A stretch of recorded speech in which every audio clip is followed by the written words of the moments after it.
काही छोट्या प्रमाणावर हा कार्यक्रम करणं हे आम्हाला तरी थोडंसं एक आत्मक्लेश देणारं वाटतं. मोठ्या प्रमाणावर करणं तो गरजेचं होतं आणि लोक नक्की त्या कार्यक्रमाला आले असते. आजचाच कार्यक्रम म्हणजे छोट्या स्वरूपामध्ये आहे, पण निवडक लोकांना बोलवलं आणि आमच्या शिक्षकांव्यतिरिक्त जे निवडक लोक आहेत हे सगळेच्या सगळे आलेले आहेत. उदाहरणार्थ डॉक्टर वाडीकर या आलेल्या आहेत, मिस्टर वाडीकर आलेले आहेत. त्याच्यानंतर त्या ठिकाणी सुनंद मणेकर आमचा माजी विद्यार्थी आहे, तो आलेला आहे. त्याची मिसेसही मुख्यतः आलेली आहे, ती काही सगळ्यांची विद्यार्थी नव्हती, तो आमचा माजी विद्यार्थी आहे. सुरेश पानगावकर आलेला आहे. नंतर तिकडच्या इंग्रजी माध्यमाचे मुख्याध्यापिका साई जोशी आणि प्राथमिक विभागाच्या या आलेल्या आहेत. नंतर उषा ठाकूर आलेल्या आहेत.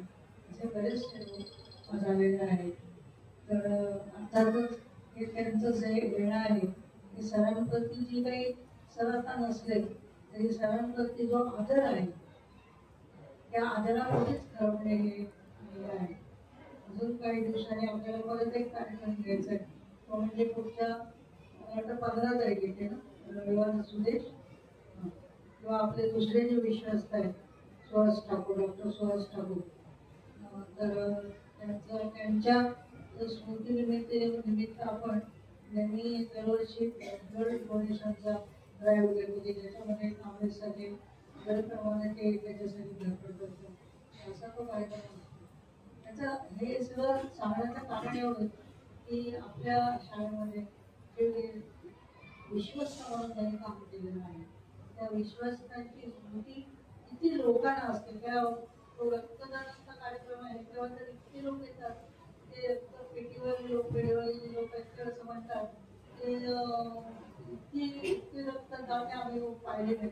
काही काही रक्तदाते पुष्कळ वेळा आलेले असतात.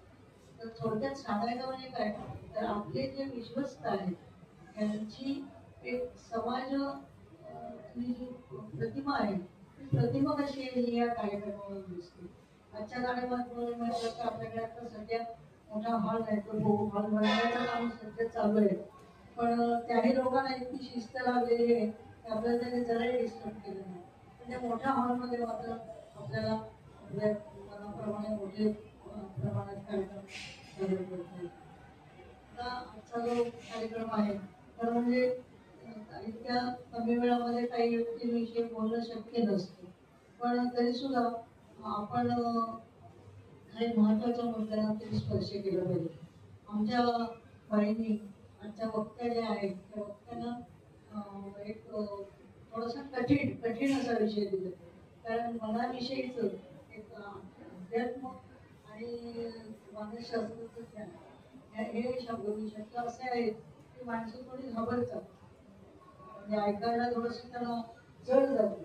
पण अशा प्रकारचे विषय दिलेले आहेत आणि ते त्यांनी स्वीकारले आणि नुकतेच स्वीकारले नाही तर अगदी सोप्या शब्दामध्ये त्याचं विश्लेषण केलं, काही उदाहरणही दिली की नेमकं काय असतं. अध्यात्मविद्या आणि मानसशास्त्र हे आपल्या जगण्यापासून काही लांब नसते. म्हणजे अतिशय सोप्या पद्धतीने सांगितलं. आता मग थोडंसं या जीवनविद्येच्या लोकांविषयी पण सांगावंसं वाटतं, कारण हे सांगावंसं तर वाटतंच पण सांगण्याच्या जागा पकडाव्या लागतात. तर ते म्हणजे असं की वामनराव पैल, सद्गुरू वामनराव पैल ही सुद्धा तेवढी मोठी व्यक्ती असली पाहिजे.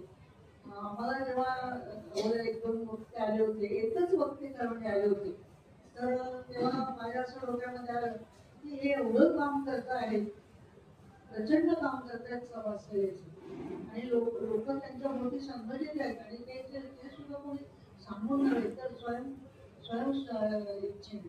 तर आम्ही मुद्दामच कर्जतला ते पाहायला गेलो होतो ते सेंटर आणि थोडं नव्हे तर शाळेतले बरोबर 90 ते 95 शिक्षक होते त्याच्यामध्ये. म्हणजे इंग्लिश मिडियम पण होतं, मराठी मिडियम सगळे विभाग होते त्याच्यामध्ये. म्हणजे ही सुद्धा एक मोठी गोष्ट आहे. फक्त एकच त्यांना सांगितलं, ते तुम्ही आले होते तुमचा शिष्यगणच आहे तो सगळा वर्ग, तर त्याला म्हटलं की तुम्ही एवढं काम करता मी एवढं जाणून घेतलं माझ्या किंवा काय करतात लोक काम असे जगामध्ये बाकीचे लोक सुद्धा कितीतरी कामं करत असतात. तर त्याच्याबद्दल आपल्याला कृतज्ञता वाटायला पाहिजे, पण ती वाटण्यापूर्वी आपण ती समजून घेतली पाहिजे. तर मी त्यांच्याकडे समजून जेव्हा घेतलं तेव्हा मला असं वाटलं, मी एकटीच बसले होते त्यांच्यासमोर बोलत अगोदर त्या कामाच्या वेळेस. तर तेव्हा मला असं वाटलं की नाही यांचं काम आपण पाहिलं पाहिजे. आणि त्या कामासाठी आम्ही गेल्या 2 वर्षापूर्वी लगेचच गेलो होतो. सगळेच्या सगळे 90 लोक गेलो होतो आणि अतिशय उत्कृष्ट असे व्याख्याते होते. आणि जीवनविद्येचा जो मूळ घटक आहे ते मूळ घटक इतके सुंदर रीतीने ते सांगत होते की जवळजवळ मला वाटतं काही तास तो कार्यक्रम चालला. मला एक्झॅक्टली आठवत नाही, पण सगळे लोक अतिशय म्हणजे समोरच केले तो कार्यक्रम ऐकत होते, एखादी भाषण ऐकत होते. मला या सगळ्या आणि जे कार्यकर्ते आहेत तर या सगळ्या लोकांच्या मी आपण ज्या विषय निवडतो आम्ही असं ठरवलेलं आहे की आम्हाला अनेक वेळा भाषणांची गरज लागते आणि त्याच्यासाठी शाळेतलेच शिक्षकांना त्रास न देता, तो त्रास नाही आहे म्हणा, पण त्यांना न सांगता आपण बाहेरच्या व्यक्तीला बोलूया. तेव्हा मला योग्य ती संघटना कुठली सापडली तर ही सद्गुरू वामनराव पै यांची संघटना. त्याच्यामध्ये त्यांच्याकडे सगळ्या प्रकारचे लोक आहेत आणि भरपूर शिकलेले, खूप मोठे शिकलेले लोक आहेत. आणि जो विषय आपण सांगू त्या विषयावरती अतिशय उत्तम अशा प्रकारचं उत्कृष्ट प्रकारचं असं भाषण असतं. आणि हे सगळे जे वक्ते आहेत आपली कळवणी आपलं जे अध्यात्म आहे भारतीय तत्वज्ञान किंवा हिंदू अध्यात्म त्याच्यामध्ये पहिला महत्वाची गोष्ट कोणती तर एका माणसाला दुसऱ्या माणसांविषयी प्रेम वाटले, कृतज्ञता वाटली. तर यांच्याकडे जे व्यक्ती येतात त्या इथे जेव्हा येतात तेव्हा ते फक्त त्याच दिवशी आलेले असतात, सगळ्या वेळी काही ते आलेले नसतात. आमचा एकच दिवस असा आहे की त्यांचा एक शिष्य गणपती येतो असा 7-8 लोकांचा, तो फक्त आज आलेला आहे पण एरवी येतो. आणि त्यांच्या सगळ्यांच्या वागण्यामध्ये इतकी आत्मीयता असते जिकडे जातात तिकडे. आणि आपल्याकडे आले तर आपल्याबद्दलची आत्मीयता जणू काय आपली किती वर्षाची ओळख आहे. आणि इव्हन आजच्या ज्या बाई बोलत होत्या त्यांच्या बोलण्यातून सुद्धा तुम्हाला व्यक्त झालं असेल की एक आत्मीयता म्हणजे जायचं त्यांच्याबद्दलची आत्मीयता त्यांच्या मनामध्ये त्यांच्या सद्गुरूंनी अशी त्यांना शिकवण दिलेली आहे की ती आत्मीयता ही तेवढी तरी मोठी गोष्ट आहे. मला आता ही आत्मीयता जी निर्माण झाली हा सुद्धा आजच्या विषयाचाच एक भाग आहे. तर म्हणजे हे मी जे सांगितलं ते त्यांच्या माध्यमातून आमच्या विषयाचाच भाग आहे की आत्मीयता. आणि मानसशास्त्र हा एक आहे विषय आपण बोलू तर या आत्मीयता आणि मानसशास्त्र या संदर्भामध्ये सरांच्या बाबतीमध्ये ती कशी होती त्याचं माझ्या मनामध्ये काही विचार मंथन चालू आहे आणि ते मी तुमच्यासमोर थोडं व्यक्त करते. तर पहिली गोष्ट म्हणजे की आत्मीयता. तर सरांना सगळ्यात जास्त आत्मीयता कोणत्या कोणामध्ये असेल तर ती विद्यार्थ्यांनी होती हे तुम्हाला सगळ्यांना माहिती आहे. कारण सर जे चेंबूर नंतर आपलं मानपूर हे टॉम्बेपर्यंत हे सगळ्या लोकांना इतकंच काय पण एक मुख्याध्यापक म्हणून संपूर्ण मुंबईमध्ये ते परिचित होते. इतकंच नव्हे तर ते लोकप्रिय होते. याचं कारण त्यांचा स्वभाव. तो स्वभाव म्हणजे कोणता तर स्वतःला मोठं न मानणं आणि दुसरे जे कोणी आहे त्यांच्याविषयी आत्मीयता असतो. कधीच कोणाला हा त्यांचा एक स्वभाव.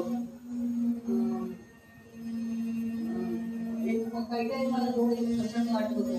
त्यांनी आज मुद्दा वाढलेला आहे की सर्वसाधारणपणे माणूस ज्याच्याकडे खूप संपत्ती असेल म्हणजे भौतिक संपत्ती पैसा अडका सोना वगैरे वगैरे तर तो आपलं एक इच्छापत्र लिहून ठेवतो की त्या माझ्या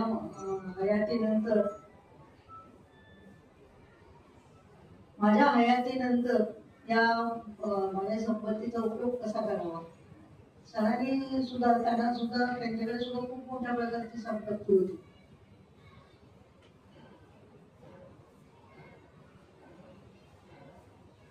त्यांच्याकडे सुद्धा खूप मोठ्या प्रकारची संपत्ती होती आणि मग त्या संपत्तीचा विनियोग कसा करावा हे त्यांनी ठरवून ठेवलं होतं. तर ही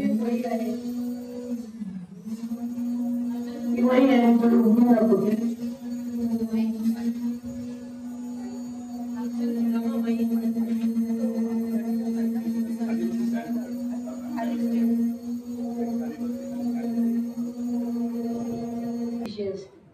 सरांनी स्वतःची संपत्ती कशाला मानली ते मुद्दाम सांगते, कारण याच्यामध्ये त्यांनी अगोदर एक अनुक्रमणिका म्हणाल असं तरी चालेल.